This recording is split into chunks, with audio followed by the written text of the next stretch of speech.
हमारी महत्व बुद्धि देह में है, भोगों में है। अगर हम कहीं किसी संत महात्मा या जिनकी प्रतिष्ठा है, यश है, कीर्ति है, हम वहां कहीं संयोगवशात पहुंच भी गए, पुण्यवशात या कृपावशात, तो हमारी महत्व बुद्धि शरीर पर होने के कारण, भोगों में होने के कारण, हम बस इतना चाहते हैं कि हमारी वर्तमान में आई हुई समस्या का समाधान हो जाए। कितने हम अज्ञानी हैं।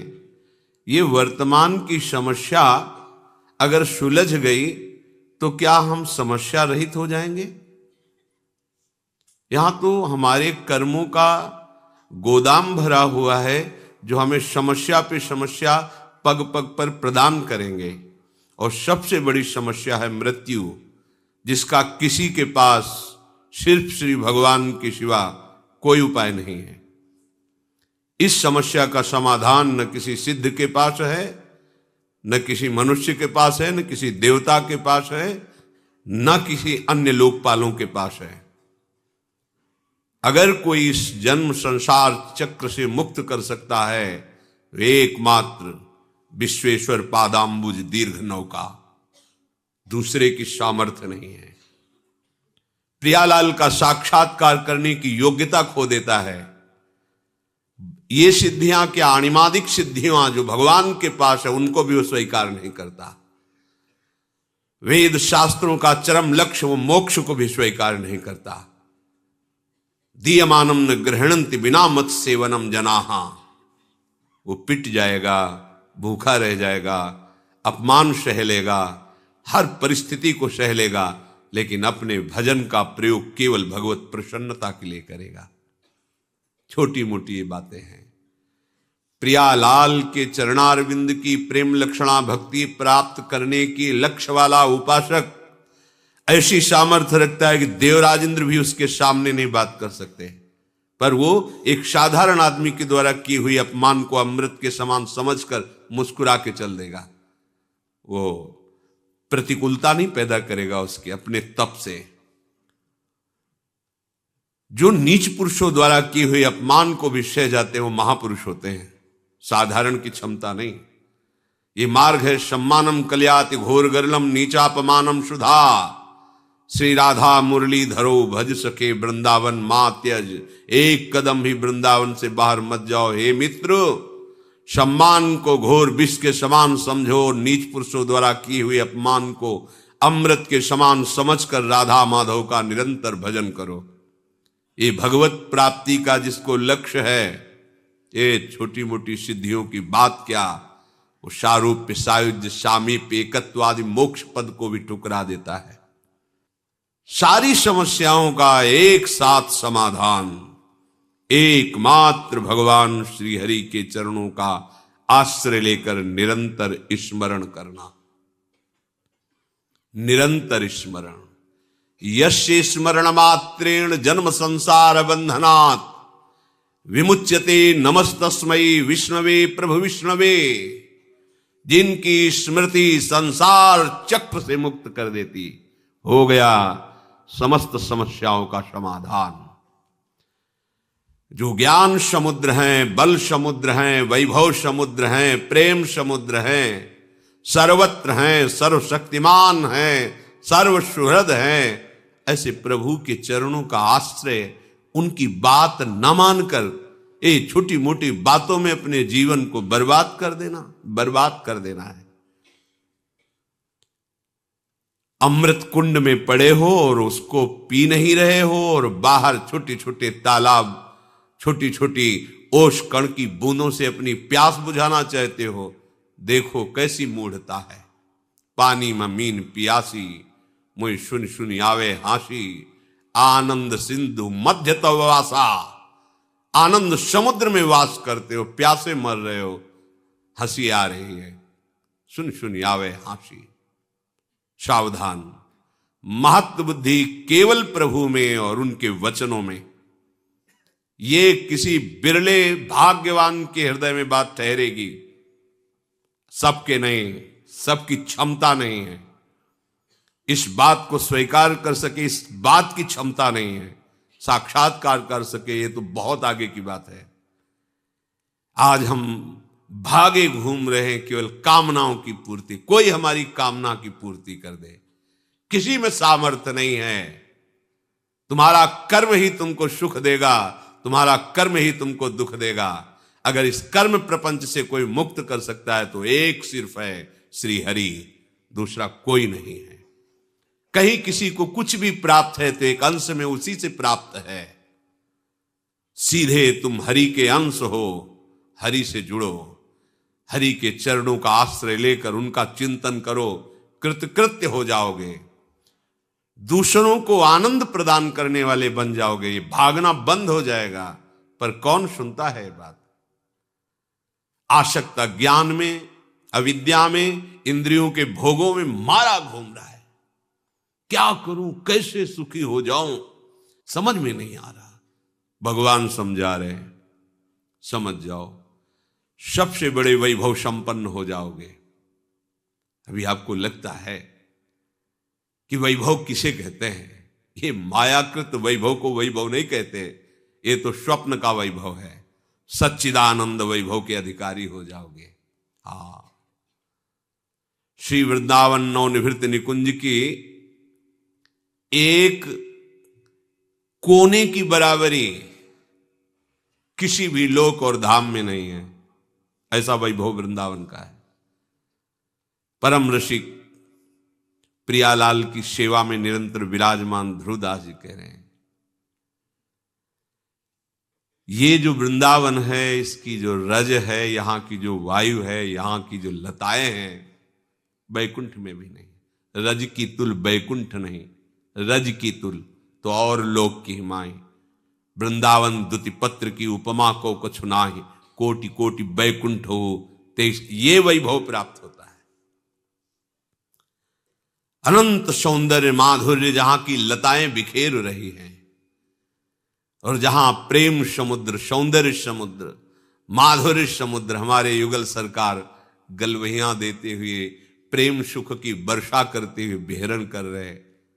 सब समस्याओं का समाधान इनके चरणों का आश्रय है। ये गौर श्याम चरणारविंद का आश्रय लिए बिना भटक लो, कितना भटकोगे, कहां तक जाओगे, कितना दान पुण्य करोगे? महाराज नृग से बढ़कर दान पुण्य कर पाओगे? गिरगिट बनकर कुएं में गिरे थे। किससे क्या? कितनी बड़ी बड़ी यज्ञ की महाराज नहुष ने, इंद्र पद पर गए, वासना ने उनको अजगर बना दिया। एकमात्र समस्या का समाधान श्री हरि है। भूलो मत और भटको मत। ये दौड़ भाग, ये घिघियाना बंद हो जाएगा तुम्हारा, भिखारीपना बंद हो जाएगा तुम्हारा। मान लो अमोघ दानी प्रभु श्री हरि हैं।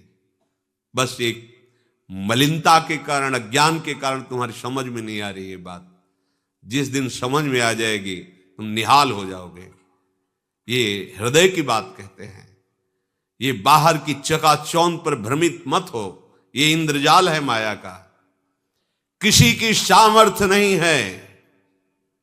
कोई भजन करके भगवान में तन्मय हो सकता है, भगवान नहीं बन सकता कोई भी। ये बात समझ में नहीं आएगी सबकी। भगवान सिर्फ भगवान हैं, वो अद्वितीय हैं, उनके जैसा कोई नहीं। जैसे तरंग समुद्र की है, वो अपना नाम रूप खोकर समुद्र बन जाती, इसलिए वो समुद्र ही है। पर समुद्र में अनंत तरंगे प्रकट करने की सामर्थ्य है, पर एक तरंग में सामर्थ्य नहीं कि समुद्र प्रकट कर दे। ऐसे ही सब भगवान का भजन करके महापुरुष जन तरंगवत भगवान में लीन हो गए, समुद्र बन गए, भगवान के स्वरूप में लीन हो गए। पर एक भी में ऐसी सामर्थ्य नहीं है जो भगवान में है। उत्पत्तिम च विनाशम च भूतानामा गतिम गतिम वेत्ति विद्याम अविद्याम खष्टारो भगवान इति। एक क्षण में अनंत ब्रह्मांडों को उत्पन्न कर देना, एक क्षण में अनंत ब्रह्मांडों को लय कर देना, किसकी सामर्थ्य है? कोई दिन को रात करके दिखा दे, रात को दिन करके दिखा, किसकी सामर्थ्य है?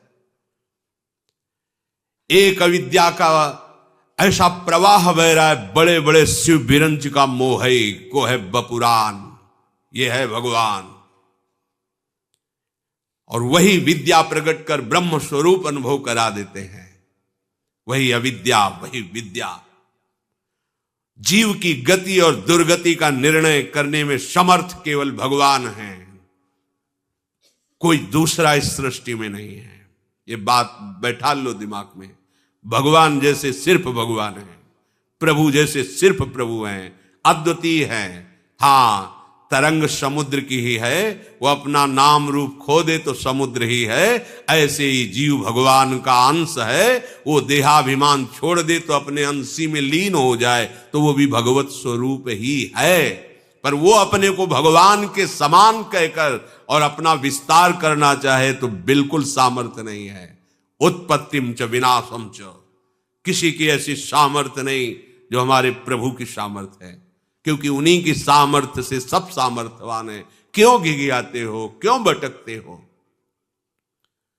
उनके चरणारविंद का आश्रय लेकर नाम लो, वो नाम जो ऐसे सर्व सामर्थ्यशाली प्रभु को अपने अधीन कर लेता है। सुमिर पवन सुत पावन नामू, अपने बस करी राखे रामू।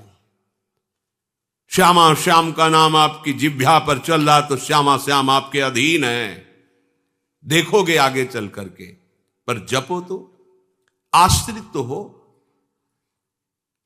हम एक एक समस्याओं को सुलझाने के लिए समस्याओं का जाल बुनते चले जा रहे हैं, समझ में नहीं आ रहा। एक समस्या को सुलझाने के लिए हजारों समस्याएं खड़ी कर रहे हैं। एक ही उपाय है, एक ही उपाय है। इस अपार संसार समुद्र से पार करने के लिए एकमात्र प्रभु की शरणागति, प्रभु का नाम। इसलिए महत्व बुद्धि रख कर मनन करो। यहां महत्व बुद्धि छोटी छोटी बातों में जीवन नष्ट किए दे रहे हैं। इतनी महत्व बुद्धि लगी, बस ये भोग मिल जाए, ये कामना मिल जाए, ये बात बन जाए। क्या बनेगी? मृत्यु सबको चौपट कर देगी। जितना तुम सोच रहे हो क्या बन पाएगा? काल के एक तमाचे में तुम्हारा बनाया हुआ सारा का सारा एक कल्पनात्मक महल बिखर जाएगा। एक क्षण में तुम शरीर से अलग हो जाओगे। क्या है तुम्हारे पास फिर? विचार करो, क्या समस्याओं के समाधान का यही उपाय है जो हमारे साथ निरंतर रह सके, लोक परलोक सर्वत्र हमारी जय करा सके? वो केवल नाम है। हरि नाम जपत जय। कोई भी त्रिभुवन में ऐसी समस्या नहीं कि नाम जापक को फांस सके। बात समझ लीजिए। जिते विनायक शुभ अशुभ विघ्न करे नहीं कोई। कृपा करके नहीं, डर के नाम जापक के सामने डरते हैं, विघ्न पैदा नहीं कर सकते, चाहे कोई भी हो, शुभ विघ्न या अशुभ विघ्न। जिते विनायक शुभ अशुभ विघ्न करे नहीं कोई, विघ्न करे नहीं कोई, डरे कलिकाल कष्ट भय। भय भी भयभीत होता है नाम जापक से। कलिकाल डरता है, थर्राता है भगवान नाम जापक से। विचार कीजिए, आप कहां हो? समस्त प्रपंच की इस जाल से मुक्त होने में एकमात्र सहयोगी मिलेगा, केवल नाम। आज मान लो, चाहे अनेक जन्मों के बाद मान लेना। ये विघ्नराज ऐसे नहीं शांत हो सकते। तुम्हारी समस्याओं का समाधान ऐसे नहीं हो सकता। भाग लो, जितना भागना है भाग लो। जो कुछ उपाय करना है देख लो करके। अरे जो उपाय बता रहा है कि आपकी समस्या का समाधान हो जाएगा, वो खुद समस्या का समाधान नहीं जानता कि उसकी मृत्यु का समाधान क्या है, नहीं जानता। उपदेश सुना रहे हैं, हम आपको उपदेश कर रहे हैं, हम आपको बता रहे हैं, पर हमें खुद उस पर विश्वास नहीं है। विश्वास है रुपए पर, विश्वास है नाम पर, प्रतिष्ठा पर, अपने नाम पर, अपनी प्रतिष्ठा पर, अपने यश पर। ईमानदारी से हृदय में भगवान को साक्षी करके देखो, क्या भगवत प्रसन्नता के लिए तुम्हारा जीवन है? क्या तुम प्रभु के प्यार के लिए कर रहे हो? अपने जीवन को क्या प्रभु में समर्पित कर रहे हो? हृदय से देखोगे तो उत्तर मिल जाएगा कि सूक्ष्मता से देहाभिमान मान प्रतिष्ठा के प्रवाह में बहा रहा है हमें। सावधान, ये जीवन केवल भगवत प्राप्ति के लिए है। सब में हमारा प्रभु ही विराजमान है। हम किसको उपदेश करें? हम तो स्वांतः सुखाय तुलसी रघुनाथ गाथा, आराध्य देव का यश गा करके उसी में रमन्ति च तुष्यन्ति च, उसी में रमण करें, उसी में आनंद सिंधु की अपार प्रेम लीला की लहरों में हम आनंद से डूबे। ये डूबने का मार्ग है। हमारे हृदय की वासना भगाए जा रही, कहां कहां नहीं भागे। ब्रह्मलोक गए, तपलोक गए, महर्क लोक, स्वर्ग लोक, जनलोक, कहां कहां नहीं गए, क्या क्या नहीं बने, क्या क्या नहीं भोगा, क्या क्या नहीं पाया। कुछ लगा हाथ, वैसे ही खाली हैं। एक बार भी चित्त देकर नाम जप नहीं किया। ये जन्म इसलिए मिला, नाम जप कर लो। सबसे बड़ी बात है प्रभु का हो कि प्रभु का स्मरण करना। स्वयं भगवान करुणा करके कह रहे, भगवान के सब बच्चे हैं, किसी का अपमान थोड़ी करेंगे भगवान। उन्हीं के सब मार्ग बताए हुए हैं, उन्हीं के सब बच्चे हैं। कह रहे तपस्वियों से भी अधिक, ज्ञानियों से भी अधिक, कर्मकांडियों से भी अधिक योगी होता है। योगियों में सबसे श्रेष्ठ योगी मेरे मत में वो है जो श्रद्धा पूर्वक केवल केवल मेरा भजन करता है। उत्तर हो गया, पर अपनापन होने के कारण प्रभु बिना पूछे आगे बोल रहे हैं। मान जाओ, महत्व बुद्धि करके प्रभु की इस आज्ञा पर चलो, इसे अपना जीवन बना लो, कोई समस्या नहीं रहेगी। सच्ची मानिए, तुम्हें एक समस्या दिखाई नहीं दे रही है, इसीलिए तुम और समस्याओं को देख रहे हो। मूल से वृक्ष को उखाड़ दो, बात बन जाएगी। ये पत्ते फूल टहनियां काटने से वृक्ष सूखने वाला नहीं। इसका मूल अविद्या है, अज्ञान है, देहाभिमान है। इसे छोड़ो। इस समस्या का समाधान केवल प्रभु के चरणारविंद और उनका चिंतन, दूसरी कोई समस्या का समाधान नहीं। अनंत जन्मों से न जाने कौन कौन से कार्य किए, आपको अभी पता नहीं है। कभी राजा बने, कभी इंद्र बने, कभी क्या बने, आज तक समाधान हुआ क्या? इसी जन्म में समाधान हो जाएगा। आप हाथ उठा के कहोगे हमारा काम हो गया। आप करो, तो जो प्रभु आज्ञा कर रहे हैं वैसा करो। इसी जन्म में आप ऐसे निहाल हो जाओगे। मम भक्ति युक्तो भुवनम पुनात, स्वयं परमानंद में जिधर दृष्टि जाएगी